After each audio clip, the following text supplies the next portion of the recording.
आज की फिल्म बहुत ही शानदार होने वाली है। इसमें एक लड़की की कहानी है जिसके माता और पिता की मौत उसके बचपन में ही हो जाती है। इसके बाद उसे अनाथ आश्रम में छोड़ दिया जाता है। वहाँ उसकी मुलाकात एक लड़के से होती है और वह लड़के से प्यार करने लगती है। इसके बाद कहानी और भी ज्यादा दिलचस्प हो जाती है। फिल्म की शुरुआत एक छोटी बच्ची निका से होती है। वह अपने माता पिता के साथ कहीं जा रही होती है। तभी रास्ते में उन्हें एक भेड़िया दिखाई देता है। निका भेड़िया को देखकर डर जाती है, लेकिन उसकी माँ उसे समझाती है कि भेड़ियों को लोग सिर्फ इसलिए बुरा मानते हैं क्योंकि परियों की कहानियों में उन्हें विलन की तरह दिखाया जाता है, जबकि असल में वे वैसे नहीं होते। भेड़िए को देखने के कारण नीका के पिता का ध्यान सड़क से हट जाता है। इसी वजह से उनकी गाड़ी का भयानक हादसा हो जाता है। अगले दृश्य में नीका सड़क पर बेहोश पड़ी दिखाई देती है। वही भेड़िया उसके पास आता है, लेकिन बिना उसे कोई नुकसान पहुंचाए वहां से चला जाता है। इस हादसे में नीका अपने माता पिता को खो देती है और उसकी जिंदगी पूरी तरह बदल जाती है। उसके पास अब उसकी माँ की याद के तौर पर बस एक लॉकेट बचता है। वह एक नई शुरुआत करने के लिए एक अनाथालय की ओर बढ़ती है। इसी दौरान नीका की आवाज बैकग्राउंड में सुनाई देती है। वह बताती है कि बच्चे इस अनाथालय को कब्र कहते हैं। यहाँ बच्चों को सोने से पहले कई अजीब कहानियां सुनाई जाती हैं। सबसे ज्यादा चर्चा होती है आंसुओं के कारीगर यानी टीयर स्मिथ की कहानी की। कहते हैं इस जगह रोना मना है। बच्चे अपने आंसू और दर्द दिल में छुपाकर किसी मुर्दे की तरह यहाँ रहते हैं। नीका कहती है कि उसने कभी नहीं सोचा था कि वह खुद ऐसी किसी कहानी का हिस्सा बनेगी। इसके बाद वह अनाथालय की प्रमुख मार्गरेट और बाकी बच्चों से मिलती है। मार्गरेट उसे उसकी माँ का लॉकेट उतारने को कहती है, क्योंकि यहाँ कोई भी व्यक्तिगत चीज रखना मना है। मार्गरेट अपने पसंदीदा बच्चे रीगल से लॉकेट उतारने को कहती है। रीगल लॉकेट नीका से छीन कर ले जाता है। नीका की दोस्ती एक लड़की एडलाइन से हो जाती है। धीरे धीरे समय बीतता है और नीका बड़ी होकर जवान हो जाती है। अंत में उसका सपना पूरा होता है। उसे एक कपल गोद ले लेता है और उसकी जिंदगी में नई शुरुआत होती है। नीका एयरलाइन को अलविदा कहती है और वहां से निकल पड़ती है। उसके मन में बस यही सोच चल रही थी, कैसे उसने इस ग्रेव में इतने मुश्किल दिन गुजारे। हर दिन उसने यही उम्मीद की थी कि कोई उसे वैसे ही अपनाएगा जैसी वह है और उसे अपने परिवार का हिस्सा बनाएगा, लेकिन उसे हमेशा निराशा ही मिली। मगर अब उसका सपना सच हो रहा है। वह इस जहन्नुम जैसे अनाथालय से निकलकर एक ऐसे परिवार का हिस्सा बनने जा रही है जो उसे प्यार देगा। लेकिन तभी उसके वहां से निकलने से पहले उसके गोद लेने वाले माता पिता एना और नॉर्मन को पास से पियानो की आवाज सुनाई देती है। वे रुक जाते हैं। पियानो कोई और नहीं बल्कि रीगल बजा रहा था। रीगल ग्रेव का सबसे खास बच्चा है जिसे सब पसंद करते हैं और जो सबका चहेता है, लेकिन नीका को वह बिल्कुल पसंद नहीं। नॉर्मन को रीगल बहुत अच्छा लगने लगता है, इसलिए वे फैसला करते हैं कि परखने के समय के लिए वे नीका और रीगल दोनों को अपने साथ घर ले जाएंगे। रास्ते में नीका के मन में विचार चल रहा था, उसका सपना तो पूरा हो रहा है, पर अपने नए घर में वह किसी को नहीं देखना चाहती थी, तो वो था रीगल। वह उसे बिल्कुल पसंद नहीं करती थी। इसके बावजूद वह कभी भी रीगल से नफरत नहीं कर पाई। अगले सीन में ये दोनों अपने नए घर पहुंच जाते हैं। यहाँ नीका को पता चलता है कि एना और नॉर्मन का बेटा कुछ साल पहले मर गया था। वह भी पियानो बजाता था। शायद इसी वजह से वे रीगल से इतनी जल्दी जुड़ गए। रीगल अपने कमरे में जाता है, तभी उसके सिर में तेज दर्द शुरू हो जाता है। वह इसके लिए एक दवाई लेता है और फिर एक छोटा बॉक्स निकालकर दराज में रख देता है। उसी समय नीका उसके कमरे में पहुंच जाती है। वह नहीं चाहती थी कि उसकी गोद ली गई नई जिंदगी में कोई परेशानी आए, इसीलिए वह रीगल को समझाने आई थी। रीगल उससे कहता है अगर वह उससे दूर रहेगी तो किसी तरह की कोई समस्या नहीं होगी। ये कहकर वह दरवाजा नीका के मुंह पर बंद कर देता है। रात के खाने पर नॉर्मैन दोनों से पूछता है कि अनाथालय में उनका आपस में कैसा रिश्ता था। इस पर नीका जवाब देती है कि वे दोनों भाई बहन की तरह साथ बड़े हुए हैं। रीगल नीका की बात सुनते हुए उसकी टांग पर हाथ रखता है और उसी अंदाज में उसकी बात को दोहराता है। उसकी यह हरकत देखकर नीका अनकंफर्टेबल हो जाती है और उठकर वॉशरूम चली जाती है। वह वॉशरूम में खुद से सोच रही होती है कि वह अब भी रीगल की छुअन को महसूस कर पा रही है, जैसे वह उसके भीतर समा गया हो। रीगल की अजीब सी कशिश नीका के दिल में अपनी जगह बना चुकी थी और नीका खुद नहीं समझ पा रही थी कि क्यों। तभी पीछे से रीगल वॉशरूम में आ जाता है। नीका उसे देखकर गुस्सा हो जाती है। रीगल नीका से कहता है कि उसका ये अच्छा बनने का नाटक ज्यादा दिन तक नहीं चलेगा। जिस दिन एना और नॉर्मैन को यह समझ आ गया कि सब कुछ उतना अच्छा नहीं है जितना वह दिखा रही है और असल में वह उससे नफरत करती है, तो सब कुछ खत्म हो जाएगा। नीका जवाब देती है कि एक न एक दिन एना और नॉर्मैन को रीगल का असली चेहरा भी दिख जाएगा।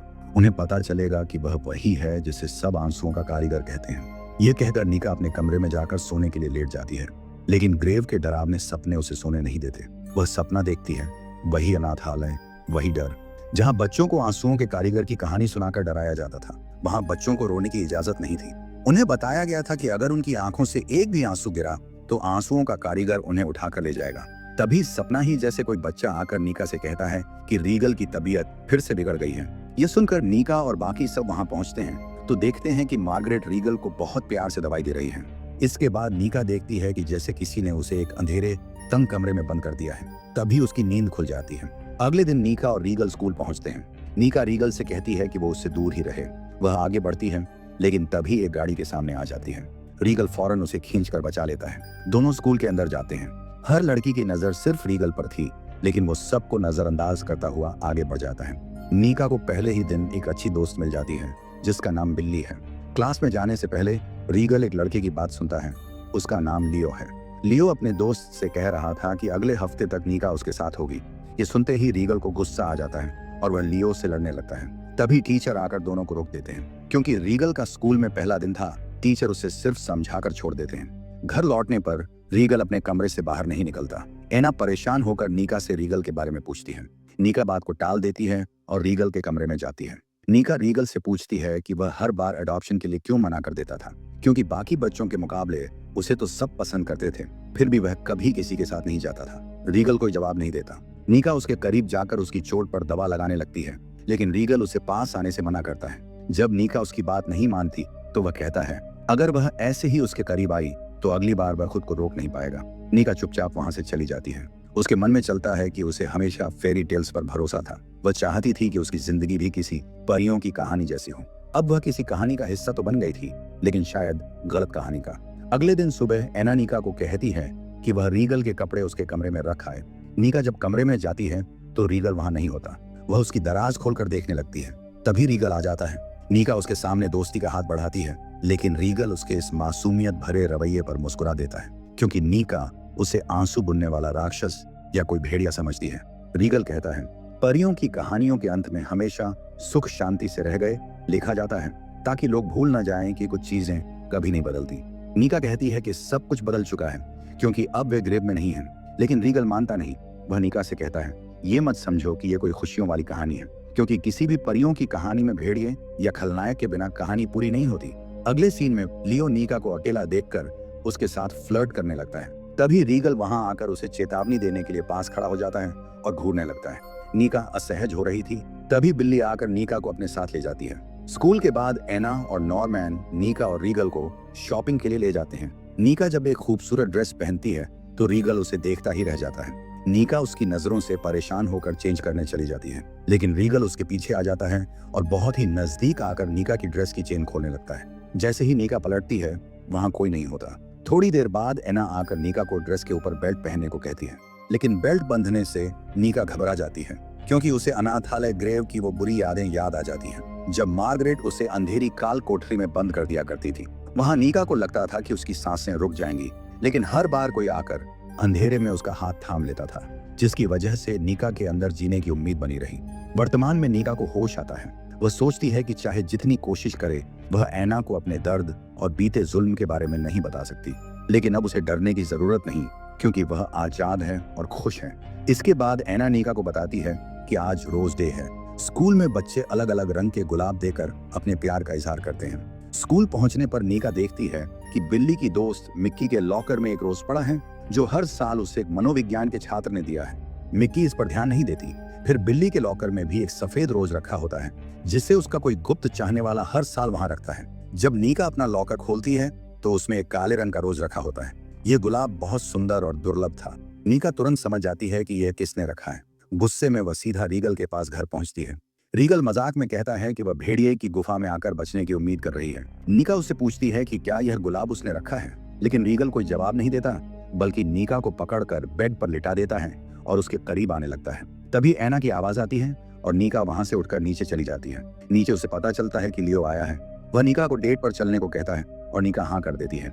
रीगल ऊपर से खिड़की से ये सब देख रहा होता है। लियो नीका को इम्प्रेस करने की हर कोशिश करता है, लेकिन मौसम बिगड़ने पर नीका घर लौटने को कहती है। बारिश में दोनों एक ही जैकेट से खुद को ढककर घर पहुंचते हैं। जाते जाते लियो नीका को किस करने की कोशिश करता है, लेकिन नीका उसे रोक देती है और घर के अंदर चली जाती है। अंदर आकर नीका देखती है कि रीगल पियानो बजा रहा है। वो सोचती है कि चाहकर भी उसकी नजर रीगल से हट नहीं रही। उसे दिल से महसूस होता है कि रीगल के अंदर भी अच्छाई है। वो उतना बुरा इंसान नहीं है जितना दिखता है। रीगल की तबीयत कुछ ठीक नहीं लगती तो नीका उसके पास जाती है, लेकिन रीगल फिर से उसे दूर रहने को कहता है। नीका समझ नहीं पा रही थी कि रीगल हमेशा उसे खुद से दूर क्यों रखता है। रीगल बिना कुछ कहे वहां से चला जाता है। रात को नीका खाना खाते हुए सोचती है कि चाहे रीगल आंसुओं का कारीगर हो या न हो, लेकिन उसके दिल की धड़कनों पर जो असर उसने किया है वैसा कोई और नहीं कर सकता। इसी बीच नीका के पास लियो का एक वीडियो आता है जिसमें लियो घायल दिख रहा था। वीडियो में साफ दिखता है कि उसे चोट रीगल की वजह से लगी है। गुस्से में नीका सीधा रीगल के पास जाती है। रीगल खुद भीगता हुआ घायल हालत में घर लौटा था। नीका उससे पूछती है कि उसने ऐसा क्यों किया, लेकिन रीगल फिर उसे कहता है कि वह उससे दूर रहे। नीका गुस्से में पूछती है कि आखिर वो ऐसा क्यों कहता है। तब रीगल कहता है कि उसकी तकलीफों की वजह खुद नीका है। यह कहकर वह बेहोश हो जाता है। नीका बड़ी मुश्किल से उसे सहारा देकर उसके कमरे में ले जाती है। उधर मौसम खराब होने की वजह से एना और नॉर्मैन रास्ते में ही फंसे हुए थे। कमरे में नीका रीगल के गीले कपड़े उतारती है। तभी नीका के फोन पर एना की कॉल आती है। एना उसकी परेशान आवाज सुनकर वजह पूछती है। नीका रीगल की तबीयत खराब होने के बारे में बता देती है, लेकिन उन्हें चिंता करने से मना करती है। फिर नीका रीगल को दवा देती है और प्यार से उसका ख्याल रखने लगती है। तभी रीगल होश में आता है और नीका को अपने पास रोकने लगता है। फिर वह नीका को किस कर लेता है और दोनों एक दूसरे के करीब आ जाते हैं। इसके बाद हमें फ्लैशबैक में दिखाया जाता है कि रीगल भी मार्गरेट से नफरत करता था। उसने नीका का लॉकेट फेंकने के बजाय अपने पास छुपा लिया था। एक बार जब मार्गरेट नीका को सजा देने ले जा रही थी तो रीगल ने जानबूझकर अपना हाथ काट लिया ताकि मार्गरेट का ध्यान नीका से हटकर उसकी तरफ चला जाए। रीगल का दोस्त एड्रिन समझ चुका था कि रीगल नीका से प्यार करता है, लेकिन रीगल ने उसे नीका को कुछ भी बताने से मना कर दिया था, क्योंकि रीगल को डर था कि नीका कभी भी उसके जैसे इंसान को अपनाएगी नहीं। इसलिए वो हमेशा ऐसा व्यवहार करता रहा जिससे नीका उससे नफरत करे, लेकिन नीका चाहकर भी ऐसा नहीं कर पाई। प्रेजेंट में सुबह नीका एना और नॉर्मन की गाड़ी की आवाज सुनती है। वह अपने कमरे में जाने लगती है। तभी रीगल उसे पकड़कर फिर से किस करने लगता है। नीका भी खुद पर काबू नहीं रख पाती, लेकिन जैसे ही एना की आवाज सुनाई देती है वह खुद को संभालती है और सीधी खड़ी हो जाती है। एना और नॉर्मन वहां पहुंचते हैं और नीका को उसके कमरे में भेज देते हैं। अपने कमरे में नीका को लियो की कॉल आती है, लेकिन वह कॉल नहीं उठाती। इसके बाद नीका और रीगल दोनों अजनबी जैसा बर्ताव करने लगते हैं। नीका लियो को भी नजरअंदाज करने लगती है। इस मुश्किल समय में उसके पास बस मिक्की और बिल्ली का साथ था। स्कूल के बाद बिल्ली और नीका मिक्की के घर जाते हैं। वहां नीका को पता चलता है कि मिक्की बहुत अमीर है, लेकिन मिक्की इस बात को सबसे छुपा कर रखती है। पढ़ते पढ़ते बिल्ली को नींद आ जाती है। तभी नीका वॉशरूम जाती है और मिक्की बिल्ली के पास आकर उसे किस कर लेती है। नीका यह देख लेती है। मिक्की तब नीका को बताती है कि वह एक लेस्बियन है और बिल्ली को बहुत पसंद करती है। हर साल बिल्ली के लॉकर में जो फूल रखता है वह वही है, लेकिन मिक्की डरती है कि अगर उसने बिल्ली को सच बता दिया तो वह अपनी इकलौती दोस्त को खो देगी। इसीलिए वह नीका से भी रिक्वेस्ट करती है कि वह बिल्ली को कुछ ना बताए। अगले सीन में नीका बाजार जाती है। वहां लियो आकर पूछता है कि वह उसे क्यों नजरअंदाज कर रही है। नीका साफ साफ कह देती है कि उसके दिल में लियो के लिए कोई भावना नहीं है। ये सुनकर लियो गुस्से में आकर नीका को थोड़ा धक्का दे देता है। नीका के हाथ से शॉपिंग बैग गिर जाता है। उसमें रीगल के लिए खरीदा गया बर्थडे गिफ्ट था, जो दुकान में आखिरी पीस था। नीका को इसका बहुत बुरा लगता है। लियो उससे पूछता है कि वह रीगल की इतनी परवाह क्यों करती है। नीका कहती है कि शायद दोनों ही एक जैसे दर्द से गुजरे हैं, इसलिए एक दूसरे को अच्छे से समझ सकते हैं। नीका जब घर लौटती है तो देखती है कि एना और नॉर्मन ने रीगल के लिए छोटा सा बर्थडे लंच रखा है। उन्होंने रीगल के दोस्त एडलिन को भी बुलाया था। एडलिन को देखकर नीका बहुत खुश हो जाती है, लेकिन एना और नॉर्मन के मरे हुए बेटे की गर्लफ्रेंड को यह बात पसंद नहीं आती। उसे लगता है कि सब उसे भुलाकर आगे बढ़ गए हैं, जबकि वह अब भी उसके गम में डूबी हुई है। वह नाराज होकर वहां से चली जाती है। एडलिन नीका से कहती है कि उसे इस पूरे परिवार के झगड़े से दूर रहकर सिर्फ अपने गोद लिए जाने पर ध्यान देना चाहिए, ताकि वह वो सब हासिल कर सके जो वह हमेशा से चाहती थी। लेकिन नीका डरी हुई थी, क्योंकि एना और नॉर्मन को उसकी ग्रेव की जिंदगी के बारे में कुछ नहीं पता था, और उसी वजह से वह आज भी अंदर से टूटी हुई थी। एडलिन उसे समझाती है कि पीटर भी इसी वजह से गोद लिए जाने के बाद परेशान रहता है। वे सब मिलकर चाहते हैं कि मार्गरेट के खिलाफ केस करें, जिसके लिए उन्हें नीका की मदद चाहिए, क्योंकि सबसे ज्यादा दर्द तो नीका ने सहा है। मगर नीका तैयार नहीं थी कि वह फिर से उस अतीत का सामना करे, इसलिए मना कर देती है। वहां से जाते हुए एडलिन रीगल से मिलती है और कहती है कि नीका की भावनाओं को थामने वाला कोई और नहीं बल्कि वही है, एडलिन नहीं। पर रीगल इसके लिए अब भी तैयार नहीं था। रात में नीका को रीगल के पियानो की धुन सुनाई देती है तो वह उसके पास चली जाती है। वह रीगल से कहती है कि जन्मदिन के तोहफे के रूप में वह कुछ भी मांग सकता है। रीगल सिर्फ इतना कहता है कि वह उसके पास बैठे रहे। वह नीका के शरीर को प्यार से छूता है और उसके होंठों पर लगे केक को चाट लेता है। तभी दरवाजे की घंटी बजती है। नीका रीगल से वहीं रुकने को कहती है और बाहर जाती है। वहां लियो खड़ा था। लियो नीका से अपने प्यार का इजहार करता है और उसे अपने साथ रिश्ते में आने को कहता है, लेकिन नीका मना कर देती है। लियो उसे याद दिलाता है कि जिस रीगल के लिए वह उसे ठुकरा रही है वह जल्द ही उसका सौतेला भाई बनने वाला है। ऐसे में वह रीगल से कैसे रिश्ता रख सकती है? नीका के पास इसका कोई जवाब नहीं था, इसलिए वह बस लियो से वहां से जाने को कहती है। नीका वापस रीगल के पास पहुंचती है तो वह उससे कहता है कि वह नीका की परियों जैसी परफेक्ट कहानी का हिस्सा नहीं है, इसलिए उसे लियो को चुन लेना चाहिए। लेकिन नीका अब रीगल को छोड़कर कहीं नहीं जाना चाहती थी। वे दोनों करीब आने लगते हैं। नीका रीगल से कहती है कि उसे सिर्फ उसका साथ चाहिए। रीगल रुक जाता है और वहां से जाने की बात कहता है। उसका कहना था कि ग्रेव में जो कुछ भी उनके साथ हुआ उसके चलते उनके बीच ऐसी दरारें आ गईं जिन्हें कभी भरा नहीं जा सकता। मगर नीका उससे सहमत नहीं थी। वह कहती है कि वे मिलकर उन टूटे टुकड़ों को जोड़ सकते हैं और एक बेहतर जिंदगी बना सकते हैं। नीका को अब कोई साधारण दिखावटी जिंदगी नहीं चाहिए थी, उसे वही जिंदगी चाहिए थी जिसमें रीगल उसके साथ हो। रीगल फिर भी उसे समझाने की कोशिश करता है कि उसके साथ उसे सिर्फ दर्द मिलेगा, लेकिन अब जब नीका अपने जज्बात साफ समझ चुकी थी उसे किसी भी चीज की परवाह नहीं थी, क्योंकि उनका बचपन साथ बीता था और इस वजह से वे दोनों एक दूसरे को वैसे समझ सकते थे जैसे शायद दुनिया में कोई और नहीं समझ सके। अगले दिन नीका अपनी दोस्त के घर जाती है क्योंकि वहां से उसे स्कूल की पार्टी में जाना था। पीछे रीगल लेना से कोई जरूरी बात करता है जो हमें नहीं दिखाई जाती। उधर पार्टी के लिए तैयार होते समय मिक्की बिल्ली को बताती है कि वह उसे पसंद करती है, लेकिन बिल्ली उसे समझने के बजाय चुपचाप वहां से चली जाती है। पार्टी में लियो नीका को सबके सामने बुलाकर कहता है कि वह उसके साथ नई शुरुआत करना चाहता है। इस पर नीका और लियो डांस करने लगते हैं, लेकिन पार्टी की भीड़ और शोर से नीका की तबीयत खराब हो जाती है। लियो उसे क्लासरूम में ले जाता है, मगर वहां वह नीका के साथ जबरदस्ती करने की कोशिश करता है। सीन रीगल पर कट होता है जो अपना सामान लेकर कहीं जा रहा था, लेकिन अचानक वह अपना मन बदलकर स्कूल लौट आता है। स्कूल में नीका को ना देखकर वह उसे ढूंढने लगता है और क्लासरूम में पहुंचता है। वहां वह लियो को रोकता है, उसे मारता है और नीका को बचाकर बाहर निकालता है। इसके बाद नीका और रीगल एक दूसरे से अपने प्यार का इजहार करते हैं और करीब आ जाते हैं। अगले सीन में दोनों हाथ पकड़े ब्रिज पर चल रहे होते हैं और अपने भविष्य के बारे में सोच रहे होते हैं। तभी लियो गाड़ी में वहां पहुंचता है और कहता है कि वो दोनों भाई बहन बनने वाले थे, इसलिए उनका रिश्ता गलत है। वह धमकी देता है कि वह सबको उनकी सच्चाई बता देगा। लियो की बात सुनकर नीका और रीगल डरकर ब्रिज से पानी में कूद जाते हैं। अगले सीन में नीका को अस्पताल में होश आता है। उसे याद आता है कि ग्रेव में काल कोठरी के अंधेरे में उसका हाथ थामने वाला रीगल ही था। एडलिन उसे बताती है कि रीगल कोमा में है और फिर से मार्गरेट की देखभाल में है, क्योंकि उसने गोद लिए जाने से इनकार कर दिया था। मार्गरेट नीका को रीगल से मिलने नहीं देती। यह सब देखकर नीका फैसला करती है कि अब वह यह सब खत्म करेगी। वह मार्गरेट के खिलाफ केस कर देती है। कोर्ट में पीटर डर के कारण अपना बयान वापस ले लेता है। इससे मार्गरेट के वकील नीका को बहुत तंग करते हैं, मगर इस बार नीका अकेली नहीं थी। उसके पास अब ऐसे लोग थे जो उससे सच्चा प्यार करते थे, इसलिए वह हिम्मत करके कोर्ट में पूरी सच्चाई बता देती है। इसके बाद वह रीगल के पास जाती है। रीगल को होश आ जाता है और इन दोनों के प्यार की जीत हो जाती है।